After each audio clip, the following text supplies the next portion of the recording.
The animals sure do like them, because here's a couple that don't have any more fruit on them, but they pulled them right off the persimmon.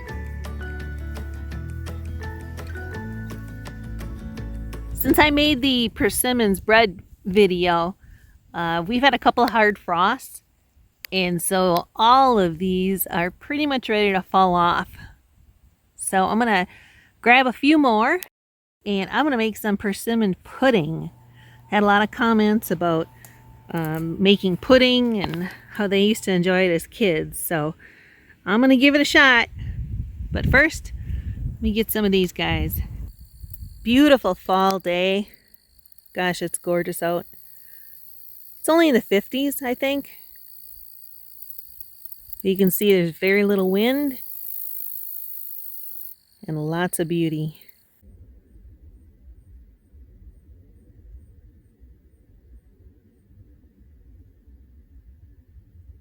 Well, it was pretty easy to gather them up. There was a lot of ripe ones, so it only took me 15 minutes, and I got, I think it was probably a couple pounds full, which was perfect.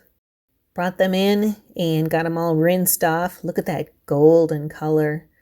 And I don't have a food mill, and I didn't have one on my last video either, but this worked just fine.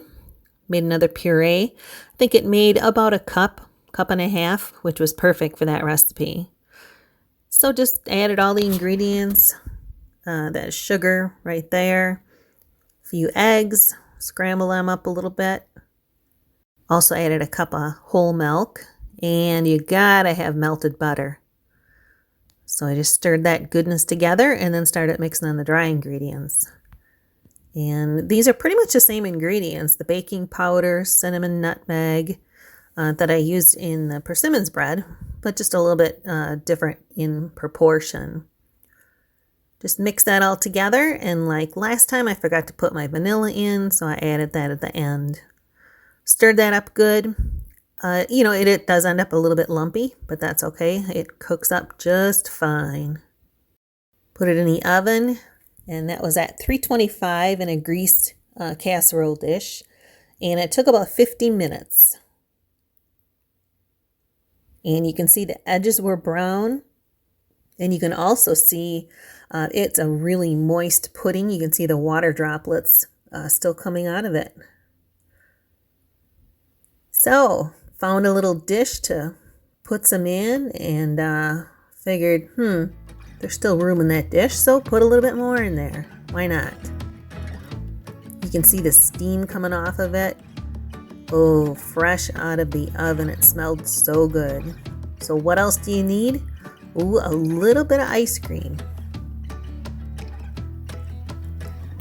So, nothing else to do except to enjoy it. So I hope you enjoyed this. I will have the recipe in the description, and you can look at this ice cream melting slowly over the hot bread pudding. All right, I tortured you enough. Thanks for watching.